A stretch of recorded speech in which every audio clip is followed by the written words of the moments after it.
Hello friends, family and other creatures of the sea, welcome to a high level game of StarCraft 2. In the top right, spawning as our blue Terran player playing for the Shopify Rebellion, it is ByuN, who most likely has his first depot here on the low ground. Yes, on the other side of the map, playing in the red, the man formerly known as Vanya, and formerly also known as Ratata, it is Wayne.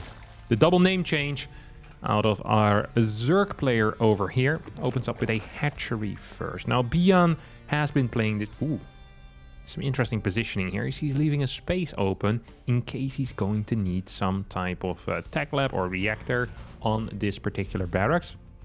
As this is going to be a full wall here, and we'll most likely just see a double barracks opener here, because this has been pretty much the standard for ByuN and for a lot of Terrans as well with him since, I want to say, DreamHack Summer in Jönköping, which happened in the mid-June.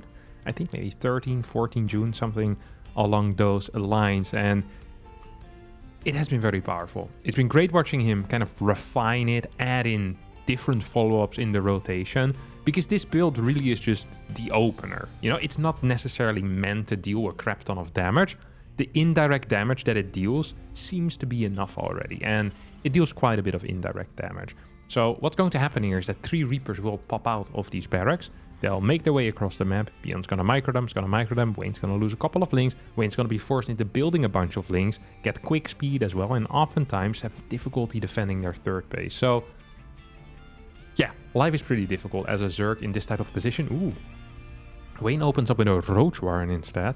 Now, I've been told by Zerg players that this build is completely safe. You know, the triple Reaper opener, you can scout, and it's real easy to scout, and don't worry, like you're not gonna die. It's basically impossible to die. Like, you're safe against everything. But I've also been told by Zerg players that the reason that Zerg has won every World Championship in the past 6 years is just that because they have better players. So it's safe to say I don't really trust these guys. You know, if there's one StarCraft 2 faction that I don't completely trust, it has to be the Zergs. Yeah, I don't want to say that they're all evil, but if there was going to be a faction in which all people would be evil, it most definitely would be the Zergs. Now, these Reapers here are going to... Ooh, look at that. Third barracks on the way. Let's keep that in mind here. So we see ByuN with a forward bunker. Has somehow some way figured out, oh, I guess by just seeing the Roach horn, that is going to be a Roach attack, and immediately follows this up with a Marauder, Concussive Shell, and a bunch of Marines here, rather than just that pure Marine that we usually see. He confirms there's at least one Roach. Now, what you can do is throw down a couple of grenades here, and maybe even kite them a little bit. Look at that! ByuN, you madman. Like, this is confidence in your ability to control units as well, right? There are Terran players that will look at this, throw down a grenade, and then run back. ByuN is just individually like shooting these Roaches, making sure that his Reapers never get hit. This is kind of sick. This is real nice play. Now, there's a couple of things that ByuN can do with this as well. He could now say, hey, I only see 3 Roaches. I'm gonna send my Reapers across the map, keep my bunker with my Marauder Marine at home, and then go for a counterattack that might force out some more units. As these Roaches now are moving back home, I think ByuN kind of realizes that, well, I don't want to call this bamboozled, because he hasn't been bamboozled, right? There was a real threat with these Roaches, and ByuN just responded to that.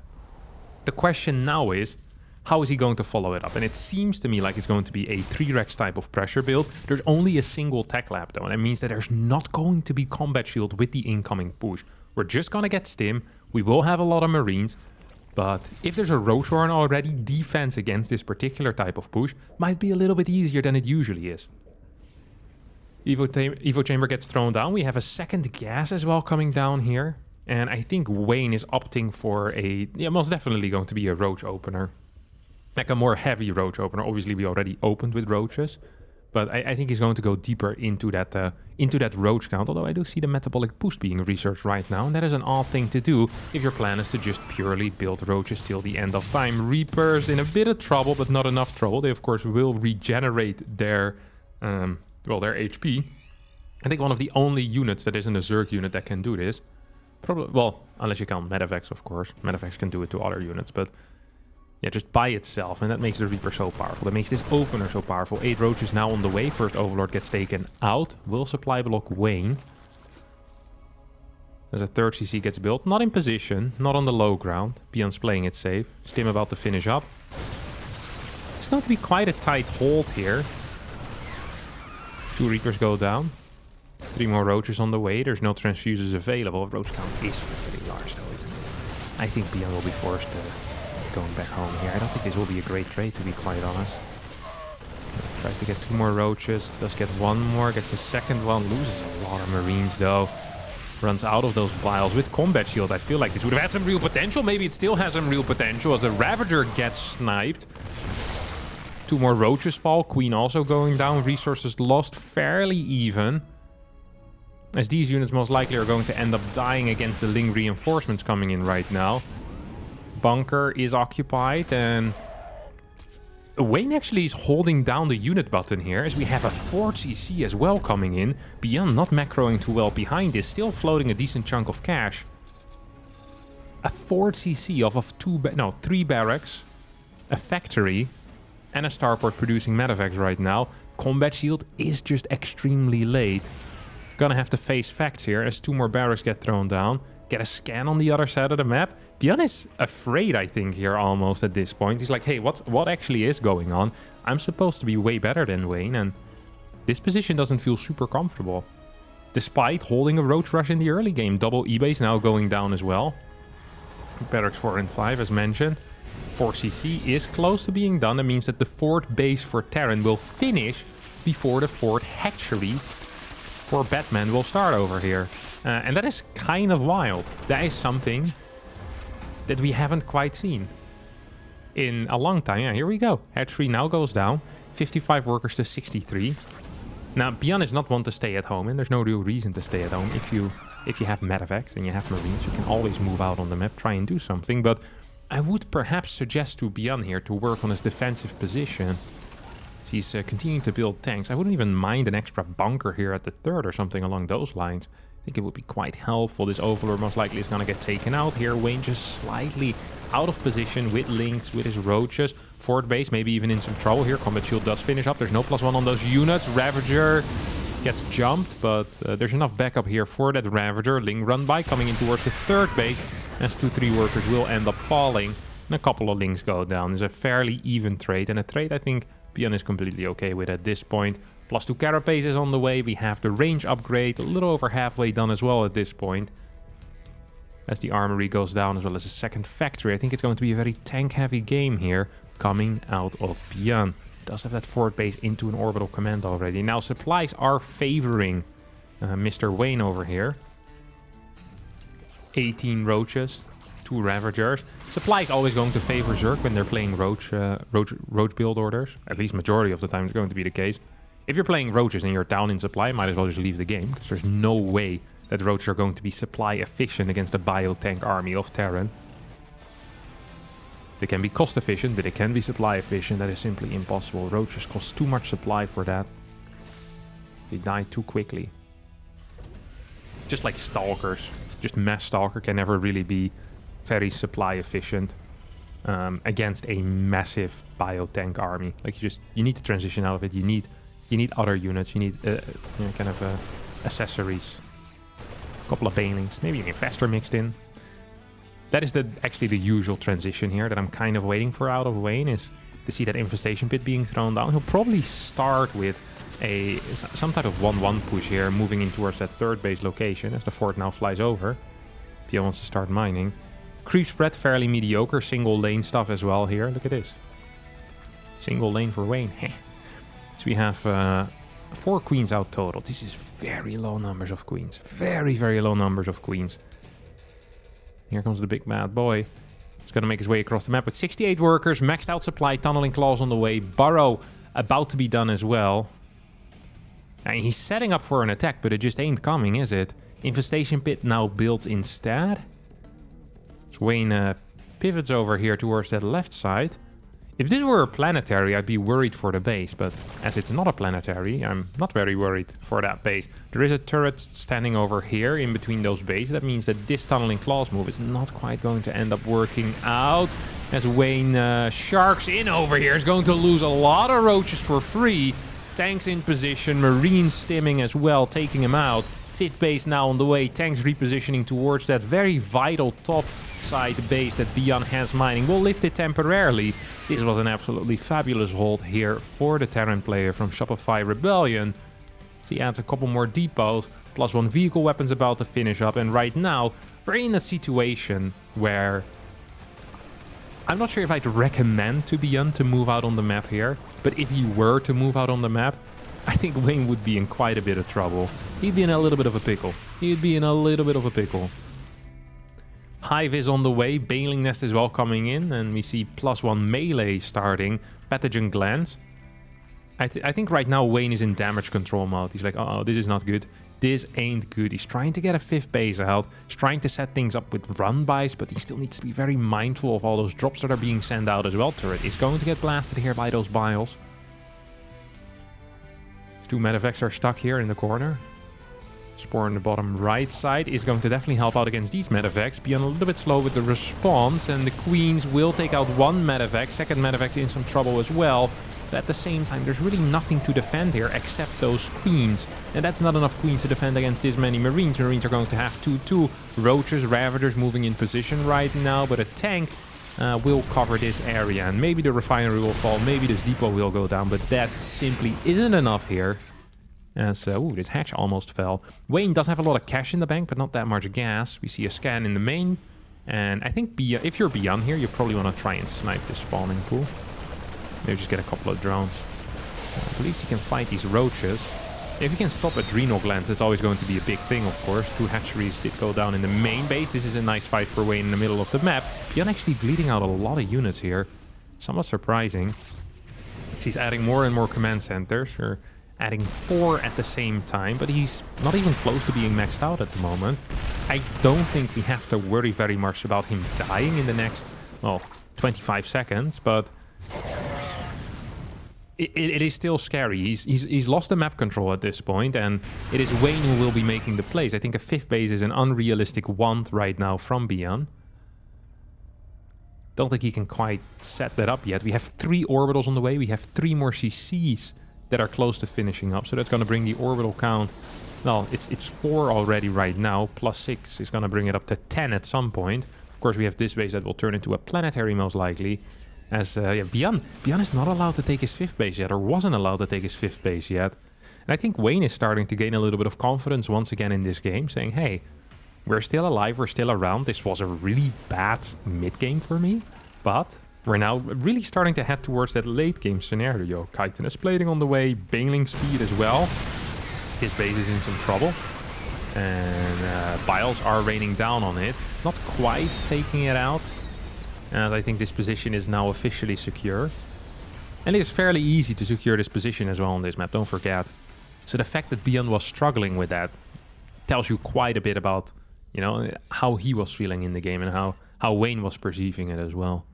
Because Wayne is not pushing in that position, like up 2 ramps basically, if he thinks he can do anything. And ByuN does not give the respect to people that, you know, push up there and then can't make it work. You know, ByuN was like, okay, I'll pull back for a little bit. I lift that CC, and then I set up once again. And now I think it's definitely going to be secure. We have a planetary at every base. The main base that is mining, though, is going to be an orbital, except on the 5th. 80 workers for ByuN, 88 for Wayne, who has been rapidly increasing his bank. Double spires as well, resources lost, slightly leaning towards ByuN. This is a fight that I think is fairly useless. This is an angle that I don't think you can quite engage in, as we see a, well, perhaps a transition here into Greater Spire. We do have that Ultra Cavern that is done. We have those upgrades that are done. But it feels like Wayne wants to pretty much forfeit that plan for now and say, hey, what happens if I just straight up tech into Broodlords and get into my late game army ASAP? And I don't completely mind that. I'm interested to see how it's going to pan out. We have 3 more factories are on the way, so it also feels like that ByuN is definitely moving into that late game right now, going up to 5 factories. Has a lot of Marines still in the army though, 25. Needs to kind of figure out a way to get rid of them. How that is going to happen, I am not so sure. These roaches moving towards the top. There's a planetary, there's plenty of tanks. This is also Wayne just getting rid of excess supply, right? Like, these units are not useful. Okay, here we go. Couple of biles hitting. Medevac's going down. That's the one unit ByuN actually kind of is lacking.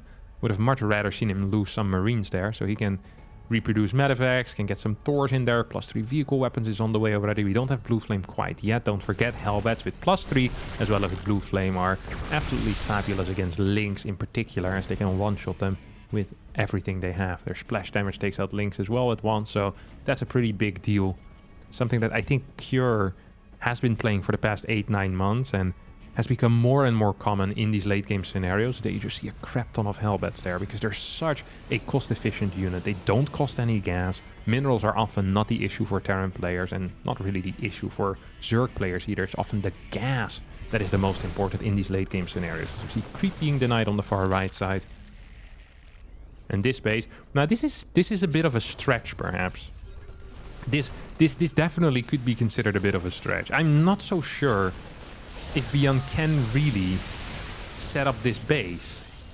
I actually don't think he can.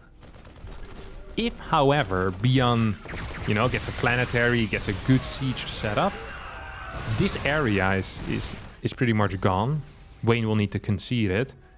And it means that the left side base, which already hasn't mined anything at all, is not going to belong to him. Wayne, we see, kind of move towards that far right here, saying, hey, I want these bases that usually belong to the Terran.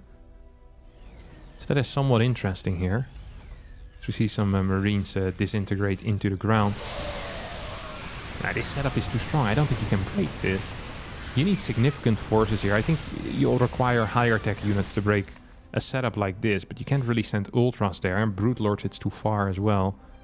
Maybe like either you need to send your entire army there, but then all of a sudden you lose the control of this general area. So it's such a hard situation here for Wayne, who's at a very high worker count as well. This is not a good fight though for ByuN, who is going to, well, abducting medevacs really only is useful if there's also anti-air to take it out. This Infestor is going to die most likely. Double, triple, 4 snipes. Yep, there you go, Mr. Investor. Time to die. You have lived for long enough now. So you see the gold here being mined. No gases being taken yet on these forward bases. It's one of the things that I always appreciate when I see Zergs do that. Saying like, hey, this base you're going to finish mining. This base you're going to finish mining. This base you're going to finish mining. But these forward ones, these are the ones that really matter. So get those gases saturated ASAP. Get those minerals saturated ASAP. We have another fungal boy that is going to walk into his own death here, I think. Unless he's trying to neural this command center, which never has really worked in the past. Continuing these air upgrades.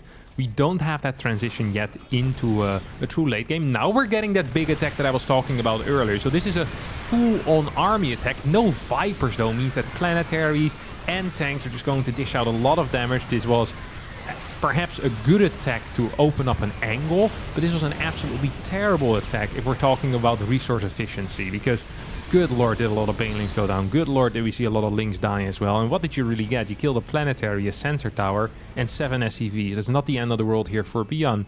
Well, Wayne lost about 50-60 supply of units here, and that's going to suck. 3 more command centers on the way. So we see Hellbats now being sent in to go do their job. This is a semi-risky move out, but I just don't think there is enough Zerg here to truly punish this type of move out. We do see a bunch of links moving forward. Here we get snipes on a queen. There's no overseer with this army though. If there were an overseer, at least these ghosts would get taken out. At the same time, we have this Hellbat Ghost Thor army on the left side that is also being fairly annoying. This base is officially toast. As ByuN now in a pretty good position. Ooh, really, Wayne? You think you can do this? Because I don't think you can. I don't think you can at all. It's going to take out 3-4 tanks, loses 50-60 links for that. Loses 10 more drones. What's the larva count? It's still at 13. We have 7 ultras coming in. I like ultras as much as any other guy, but really... Oh, 7 more. Or no, I guess 4 more. The initial ones hadn't quite finished yet. Here we get a couple of abducts on these ghosts. That worked out relatively well. EMP is going to connect. Hellbat's taking care of the links. Ultras taking care of the Hellbats. Tanks taking care of the ultras. And that's the circle of life, I guess, is these stores will need to be picked up. These tanks might end up falling as well, as all Hellbats now have disappeared. And yeah, 2 more tanks will go down. 1 ultra will survive for now. What happened on the right side simultaneously? 30 drones have been taken out. That means that right now Wayne is without a bank. While we see ByuN, well, not with a huge bank either, but he has a bank in mules. Yeah, we have like what? 600 energy here in the main, make that 800. There's going to be round and about maybe, what, 1200 energy total over all of these 9 orbital commands. That's a lot of mules you can throw down, and that's a lot of minerals you can get if you want them. It's just a matter when you want them. Right now, of course, ByuN doesn't really need more minerals, so he's just saving that energy for any potential scans. He's not in a hurry. He knows he's going to secure this left side base most likely as well eventually, so ByuN is just playing it safe. He's playing it slow. We get a big fungal though here on this bad boy. There's just no anti-air to ever really finish off those medevacs. Even just 3 or 4 corruptors, I think, would be doing wonders here. ByuN playing fairly aggressive as a parasitic bomb fungal combination does hit those bad boys in the sky right now. Tank siege up, lots of fungals connecting with hellbats. There's only a single tank here forward to try and snipe those infestors. Ultras coming in from the side. ByuN maybe in a little bit of trouble here. This is just a pure hellbat army. Where are the ghosts? Well, they're dead apparently. The supplies look close, but the supplies really aren't all that close. A lot of the supply right now is in production for ByuN, while all of the supply for Wayne right now is here in this army. Ultras will most likely take out this base. More fungals coming in once again. As this planetary does get taken out, that is quite bad, because that's one of the last remaining bases. Ultra pushing forward as well. Liberators being taken over. What are they gonna do? I'm not even entirely sure. Why is that turret not shooting the lib, by the way? That is kind of weird, no? I thought if there was nothing else in range, that they would still auto-attack it. That almost seems like a bug. I'm going to check this in the unit test map after, obviously, but that feels like that would be a bug, no? I don't think that's supposed to be the case. Because I really liked what Wayne was doing there. I was like, okay, let me get those liberators, fly them in the turret, and then that turret just stood there doing nothing, a massive idiot. You can't stop command shooting either. Like, if something gets in range, it shoots. Like, there's nothing you can do. Unless you can target one of your own air units, but that also really has no point. Really confusing stuff there. Very confusing stuff indeed. As mules are now landing. And this is the issue I was talking about, right? The moment ByuN gets a setup going, and his resources lost looks like this, I don't think there's that much that Wayne can do. Like, he's had a good fight, or he had a good fight, he had a good run. But what now, my friend? What now? Your army is practically bleeding out. We have a couple more broodies coming in. Ghost count is back up to 16 already, with 3 more on the way. Thor count is up to 3. It's not the highest Thor count, but there's also only 6 Broodlords. 6 Broodlords is simply not high enough to deal with this type of army. Gonna get 2 more Broods. We have 8 Infestors. Infestors are very useful. They have high energy as well, but a single EMP could quickly deplete that. So you always got to keep all of these things in mind. It's like, yes, right now there's a lot of energy for fungals, but what about if 1 or 2 EMPs hit?